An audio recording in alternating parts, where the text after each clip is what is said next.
শিখছে, কি আয়ত্ত করছে, সেটা প্রমাণ স্বরূপ এখানে একটু পরে প্রদর্শনী অনুষ্ঠান হবে। এই প্রদর্শনী অনুষ্ঠানকে আপনারা একটু এমন গভীরভাবে দেখবেন বা পরিলক্ষিত হবে আপনাদের কাছে যে একটা নাবালক শিশু এই বয়সে কিভাবে একটা মুদ্রাকে জানাজা পড়াইতে হয়, খুতবা দিতে হয়, নিয়াত করতে হয়, সেটা আমরাও হয়তো জানি না।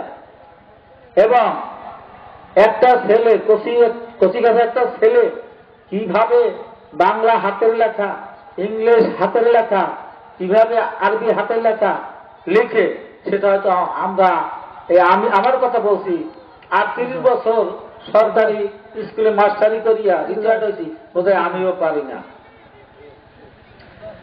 আমার এক পাশে এক স্যার আছে, উনি হয়তো 2-1 বছর আগে চাকরি হয়েছে, বোধহয় আমাদের কাছে আমরা এই পুরুষকে নিয়েও আসতে পারি নাই।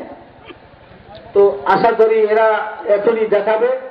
আমি এখানে আমাকে একটু কথা বলতে বলছে, তো আগামী বলতে যতদিন আমি বেঁচে আছি এই মাদ্রাসাকে শুধু খেয়াল রাখবেন, যেহেতু বেসরকারি মাদ্রাসা, এখানে সরকারি কোনো অনুদান নাই, সরকারি কোনো সাহায্য নাই। 10 জনে মিলে সহায় সাহায্যের উপরে এই মাদ্রাসা, হাফিজি মাদ্রাসা, নুরানি মাদ্রাসা চলছে বা চলবে। এবং এই মাহফিল আসলেই আমি একদিন একটা লোকের মুখে শুনছি, কালেকশনে যেহেতু আমিও নামছি এবছর, একজন মাওলানা না, একটা মাওলানা, সে আমার কাছে বলছে, স্যার এই ব্যবসা লইছেন কবে? আমি এই জন্য বলছি একটা মাওলানা সে তামিল পাশ করলেই তো মাওলানা হয়। সে আমার মতো ফজলু মাস্টার জানে, সব চেনে, জানে কি করি আমি। আল্লাহ আমার সালিসি ব্যবস্থা করায়, কাগজপাতি জানি। একটা পানির বিনিময়ে আল্লাহর কসম দিয়ে বলতে পারে আমার একটা কথা বা একটা কাজ করতে পারি। সে আমাকে বলছে যে ব্যবসা স্যার লইছেন কবে? আমার চোখে পানি আসছে। তাই আমি যে ব্যবসা লইছি, সেই ব্যবসার যে ফলাফল, ক্ষতিতে যে আয় বাণিজ্য, সেইটা আমি এখন দেখাবো ইনশাআল্লাহ। আল্লাহর কসম দিয়ে বলতে পারি, প্রতি মাসে আমি 15-16 হাজার টাকা বেতন পাই। সেই বেতন আনি আমি ভাগ করি, এই 3-4 জন স্টাফের কাছে পয়সা কুলায় না, আমি ভাগ করে দিয়ে দিই। তোমার সাথে যদি ভাগ খাওয়াই, 2টা মানুষ সারা বছর আমরা খাওয়াই। এতে কি খরচ হয় এটা তো বলাটা ঠিক না, এটা একটু আবেগের সহিত কথাটা বলছি। এরপর আমি যাই হোক যেভাবে কালেকশন করছি, আয় ব্যয়টা যদি তকদিরে থাকে বা সময় পাই আমি হিসাব দিয়ে দেব। যাই হোক কথা আমি বাড়াবো না। তো ওই আমার ভাই মতি মল্লিক একটা কথা বলছে যে এইখানে কে ওয়াজ করে আর কি করে, কি কয়, মানে কে ওয়াজ করে ওই যে না জানিয়া না দেখিয়া কি বলছে, এইটা যদি আমরা অ্যাটেন্টিভলি অর্থাৎ মনোযোগ সহকারে শুনি, তাহলে ওইটাই আমি কামিয়াব হয়ে গেলাম। তো যাই হোক, এখানে নেসারাবাদ হুজুরে এখানে আসবে করে একটা কথা ছিল। আমরা সেই মুসলিম কমিটির সদস্য এবং সাংগঠনিক পর্যায়ে আমরা চেষ্টা করছি হাজারো মানুষের মতামতের উপর ভিত্তি করিয়ে যদি নেসারাবাদী হুজুরে কায়সা হুজুরের বর্তমান ছেলে, উনি যদি আসতে পারতে আমাকে একটু বুঝাইতে, তাহলে একটু সুন্দর হইতে। উনি আশ্বাস দেওয়া আসবে করে শেষ পর্যন্ত পুরান যে বক্তা ছিল তারা বুক হয়ে গেছে বিভিন্ন এলাকায়, যেখানে এইখানে পারবে না বক্তা, তারাও বুক হয়ে গেছে। উনি শেষ পর্যন্ত আসতে পারে নাই। শেষে বলছে আমি প্রতিনিধি পাঠাবো। জেলা সাংগঠনিক সভাপতি কুদ্দুস সাহেব, মৌলানা কুদ্দুস সাহেব, উনি বলছে আমি যাবো। তা আমরা ধরে গেছি ঠিক আছে, তাই সাহুজুরের ছেলে যদি নাও আসতে পারে, তো ওই দরবারে যদি একটা লোক আসে তাইলে আমাদের হয়ে যাবে। আমলা কেলি দুর্ভাগ্যবশত আজকে সে একটু আগে বলছে যে আমি মনে নাই বা আসতে পারি না বা কোনো কারণে আসতে পারি না। টাকাটাই করলে বেয়াদবি হবে, অলির দরবারের ব্যাপার। যাই হোক, তো এক মুরব্বী আসছে মহিপুর থেকে, তাকে চেনা নাই জানা নাই, কে বক্তব্য রাখে, কি বলে, কোথায় কি আমার জানা নাই। আমার ভক্তি বিশ্বাস লাগছে, তাকে দেখছি, তারে দাওয়াত দিছি, মেহরবানি করে কালকে বলছে, আমি বলছি হুজুর কদ্দুর হয়েছে, তাহলে আসা সম্ভব হয় কিনা দোয়া করেন।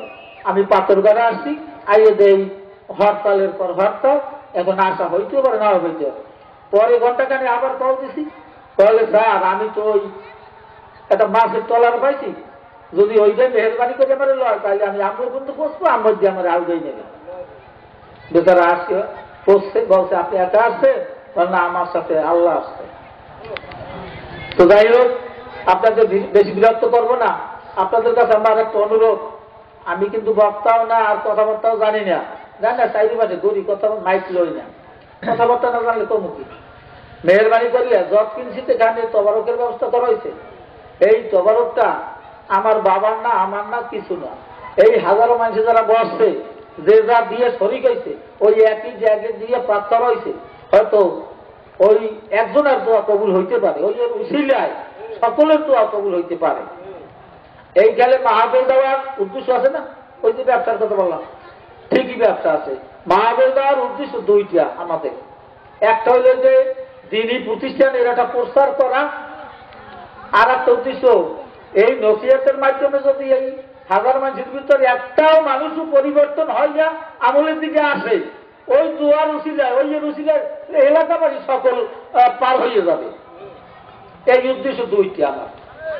তাই সব হুজুরের কাছে বায়াত হয়েছি, এন্টার আমরা ওই ভাই আমরা আমার ওয়াইফ পর্যন্ত, আমার ছেলেরা সবাই চেনে নাও শুনতে পারেন, সে জেনারেল লাইনে অনার্স কমপ্লিট করিয়া বাড়িয়ে এই প্যান্ট ট্যান্ট করিয়া হঠাৎ একদিন যে তার দিব্যি টপ টু বটম পা হইতে মাথা পর্যন্ত শূন্য দিলে বাস আইয়ে ঘরে খাট টাট উত্তর দিকে পশ্চিম দিকে নিয়ে উত্তর দিকে ফিরিয়ে লাগছে। তার সাথে কিভাবে ঘুমাইছে, কি করছে, দশটার কাজ মেয়াক তমুক তমুক, এত বোধহয় মোস্তাবের গেলাম করে না। সে আসিয়া ওই প্রতিষ্ঠানটা করছি, আমরা দুইজন বর্তমানে খাদেন, মাত্র খাদেন খেদমত করি, আমরা কিছু না। ওই উসিলে যদি আল্লাহ পার করে। তো যাই হোক, আপনাদের কাছে ধর্ণা দিয়েছি, টাকা পয়সা চাইছি, অমুক করছি, অনেকে আশ্বাস দিচ্ছে, এখন পকেট পয়সা নাই, মাহফিলে যাইছি, হয়তো অনেকে দেন নাই। তো এই যে অদাবার খেলাফের একটা ব্যবস্থা আছে, হয়তো আমি একটা টাকা দেবো, কথা কিন্তু কথাটা হয়েছিল আছে পদের তরতরণে শেষ পর্যন্ত ওই অদাবার খেলাফের গুণা, সেটা যায় যাই আবার কোভিডের মধ্যে মুশকিল আছে, বুঝলেন। যাই হোক, এটা পরে হুজুরে যদি সবাই মিলে যদি পরে আশ্বাস দেয় বা কিছু করে, তাহলে একটা আশা নিতে দেবে, কিন্তু ওরা আমরা ব্যবসা না, ওরা ব্যবসা না, ওই এখানে কত গরিব গরিব ছাত্র বা না আছে, বই খেলতে না, কিরকম কোনো কেন না, জামায়াত তো নাই, মাথায় একটা বসা দিই, এমন তো তাদের নাই, মানে কিনলে একটা ওই জিগে যান এই গোলাপান থেকে এলাকারই গোলাপান। যাই হোক, ধন্যবাদ। এখন এই মাদ্রাসার প্রধান মহল্লেন, এই বাড়ি বরিশাল, এই নুরানি দাওরায় হাদিস, দাওরা নাকি দাওরায় হাদিস আমালানা একটা এক বোঝাই দেওয়া হাদিস, দোয়া করবেন এর জন্য। কেন আরো একটা ছেলে পান রাত্রে 10টার সময় 11টার সময় উঠে যায় যে চেষ্টা করবে না, খাতাটার গায়ে এই উনি পরিলক্ষিত হয়, মানে দেখে অবজার্ভ করে।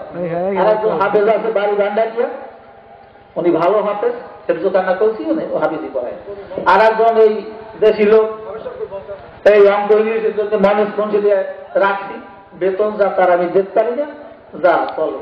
আর একজন আছে নাসির জমাদার, তার একজন লোক এখানে আছে, এরপর আগামীতে একজন লোক আমার দরকার, আর একজন হাফেজ লাগবে। দিব কি দেখো মিকে চিনতে জায়গা বাংলা দিয়ে কতক্ষণ করে। যাই হোক, দোয়া করবেন ইনশাল্লাহ, আল্লাহ যেন কিছু জায়গায়। আচ্ছা, এখন এই প্রধান বললেন উনি প্রদর্শনী দেখাবে। প্রদর্শনী বলছেন বাস্তবে যে রূপ তৈরি করছে, সেই রূপটা এখানে দেখবেন, আপনার উপলব্ধি করবেন, একটা শিশুটা কি করতে পারে এই যে দেখবেন ইনশাল্লাহ, তাতে হয়তো 15-20 মিনিট সময় লাগবে। এটাও একটা নসিহতের অংশ, ধৈর্য ধরবেন। আর সকলে ওই তবারক না খাই যাবেন না। আর প্রধান বক্তা আছে যা ওনার নসিহত আমিও শুনি না, আপনারা শুনবেন, আমিও শুনবো, এই লোকটা কি কয়। ইনশাল্লাহ আপনার কাজ আপনি ধন্যবাদ। সম্মানিত